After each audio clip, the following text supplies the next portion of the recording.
Okay, believing in Santa Claus is believing something ludicrous just because that's what people say, or parents, or politicians, or preachers. This is how this belief in Santa Claus in Christianity started. In the last video I said how the Roman Catholics brought about the Crusades, the Dark Ages, the Reformation.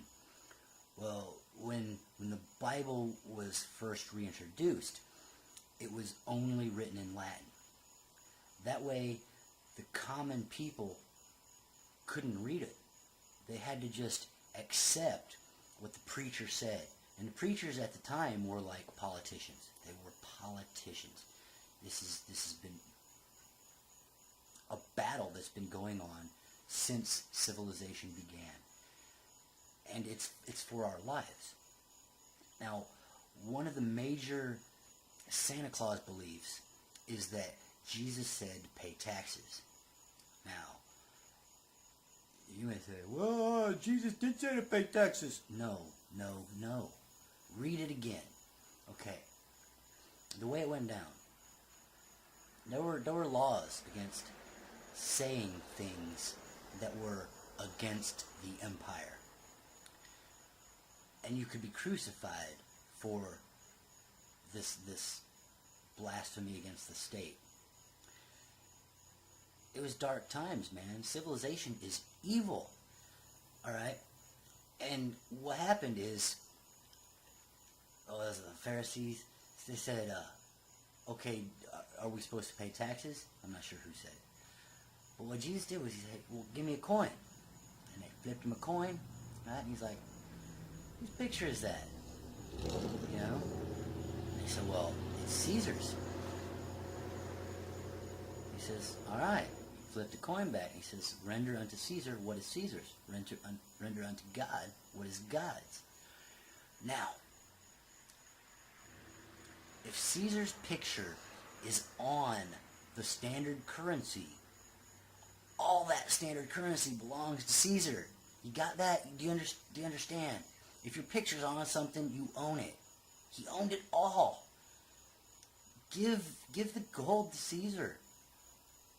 Give your life to God. It's been said several times in the Bible, you know, not to follow man's law, but God's law. And, okay, I swear, I have never heard of the Essene or the Gospel of Peace until yesterday. But check out my sidebar, or I guess it's not a sidebar anymore. In the description box for the stuff I got there, it's really interesting. And now, when you study things like this, you can't just swallow it all. You know, you got to chew it up and see how it tastes, how it feels to you, what your conscience, what your being, what your soul knows. And there's several other things, like Adam and Eve being the first people, you know, all kinds of things that are basically a belief in Santa Claus. And since we're on this subject of Santa Claus, do you tell your kids that it's Santa Claus? I really want to know. See, because I think it's very dangerous, the idea of Santa Claus. And why do you go along with that?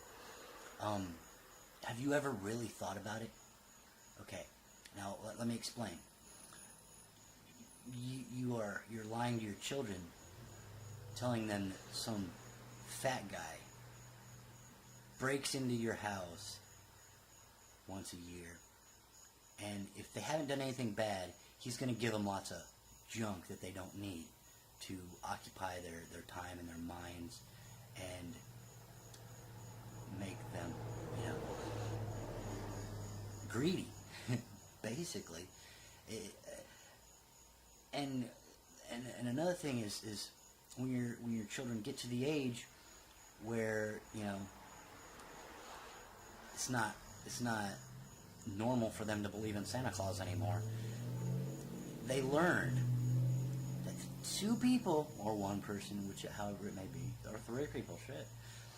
The people that they are supposed to be able to trust in this crazy world that we're living in right now, the two people they're supposed to trust have been lying to them.